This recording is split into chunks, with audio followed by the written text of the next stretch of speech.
Well, Beterbiev is taking on Smith in Quebec City. Callum Smith is going to knock Beterbiev spark out, right? You know, like a face down knockout. I had to disagree. No, well, listen.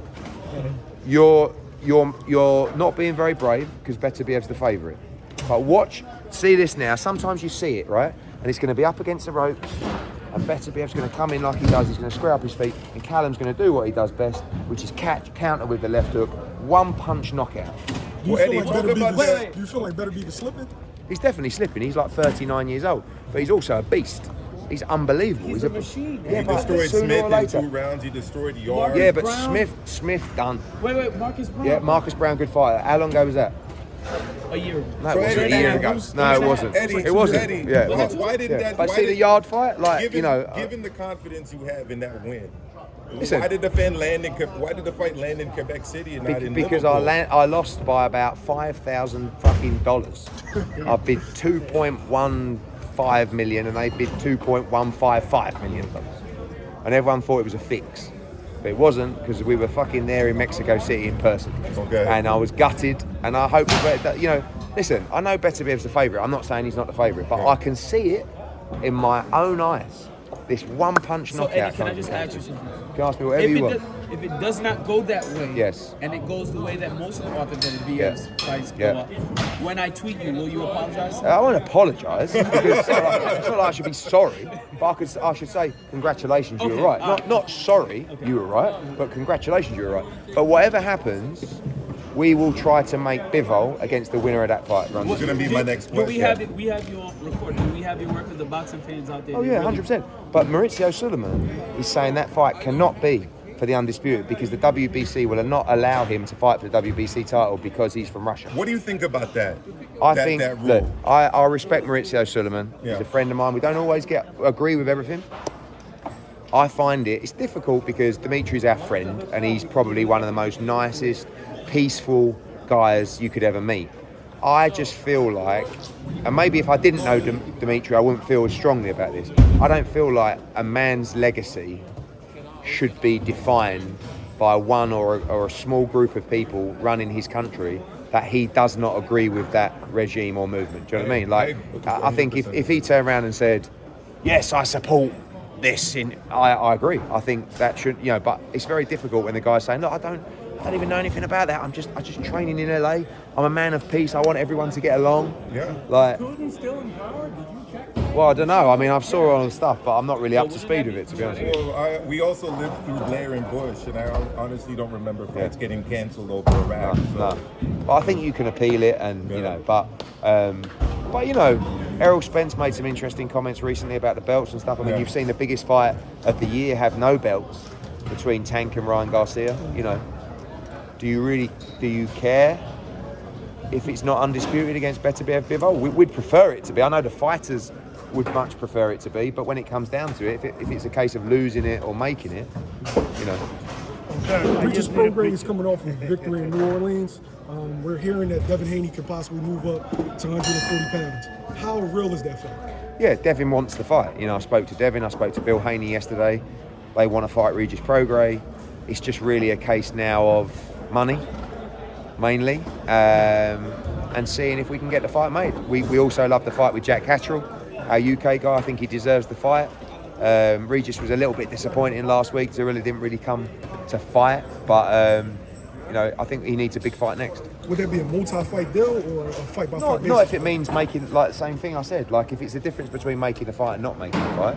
Of course, we've paid to bring the WBC world title to DAZN in a very important division.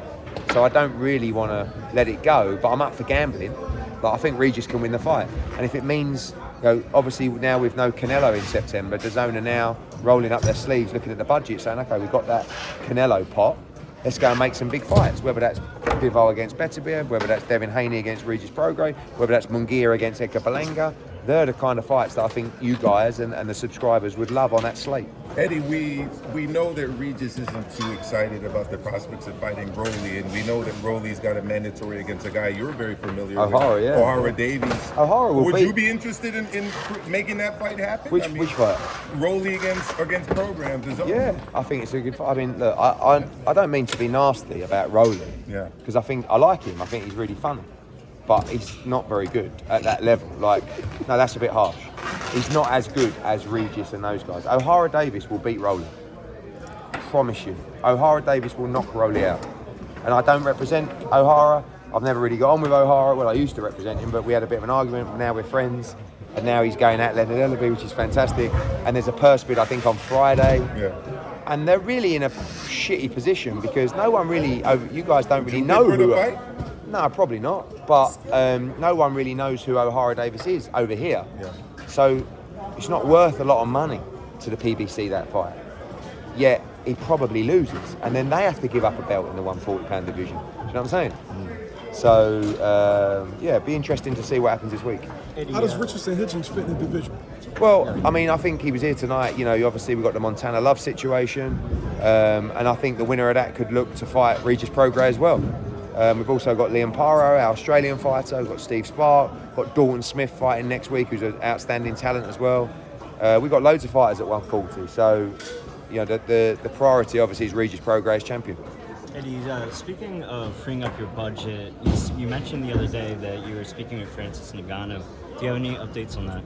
No, I spoke to him Thursday, yeah, something like that. Nothing really. No, I mean, we had a really good chat a few months ago, but I haven't really got any heavyweight fights for him in terms of boxing. How would you pair him up for his first major boxing fight? Well, I said to him, when I chatted to him, I thought he might have a couple of fights first, but I think the problem with that, it's a bit like Nate Diaz, yeah? Yeah. They don't really want to go and have a couple of fights because you'll get to see how good they are. And then they lose the big payday.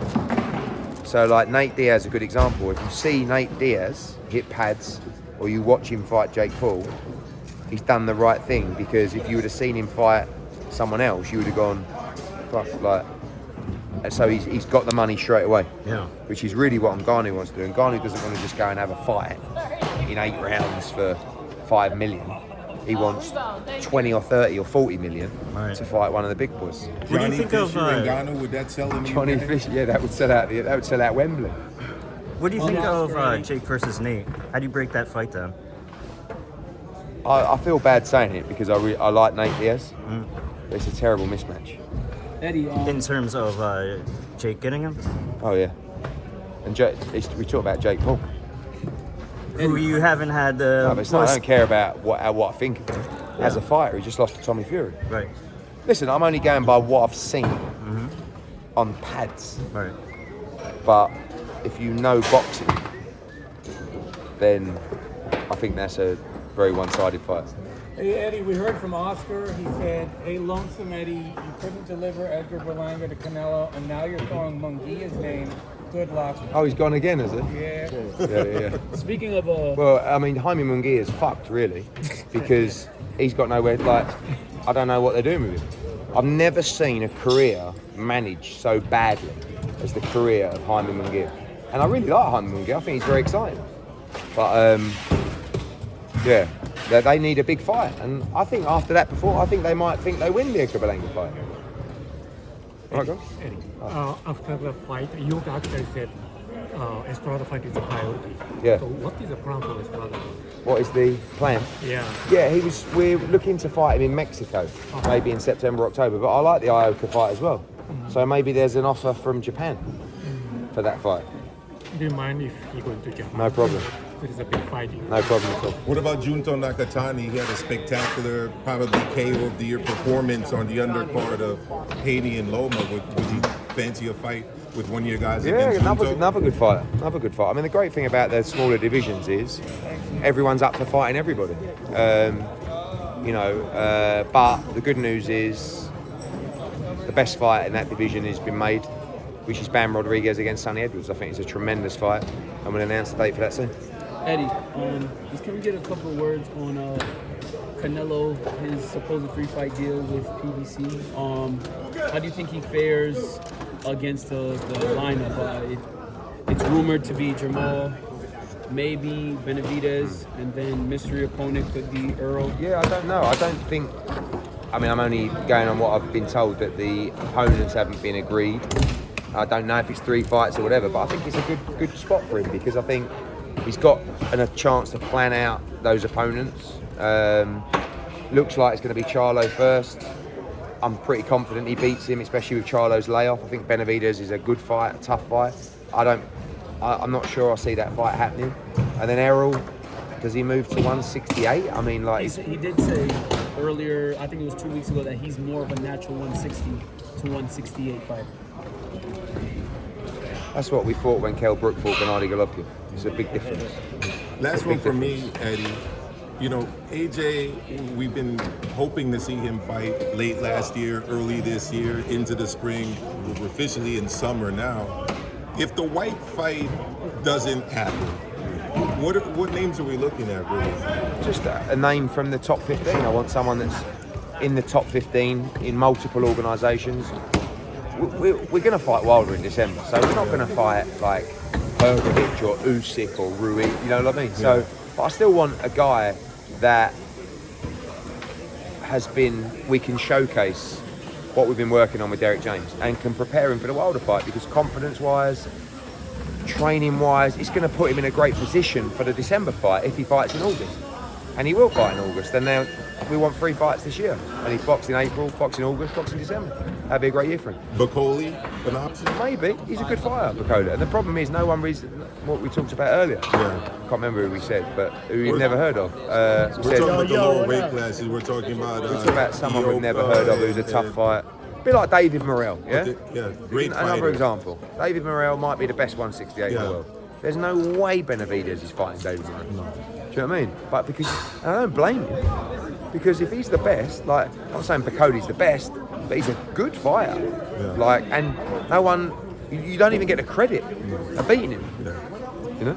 Eddie, going back, is that December card official? Like, is that Which breaking one? news right now? The Mega Saudi card you just said? Oh, no. But we're meeting Saudis this week to close it off. He will fight Wilder in December. But they want to do Usyk and Fury. I have no idea where that's up to, but we're just focusing on our fight.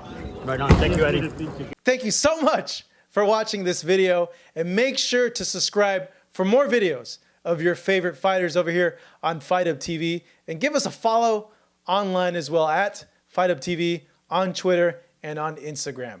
We appreciate it, guys.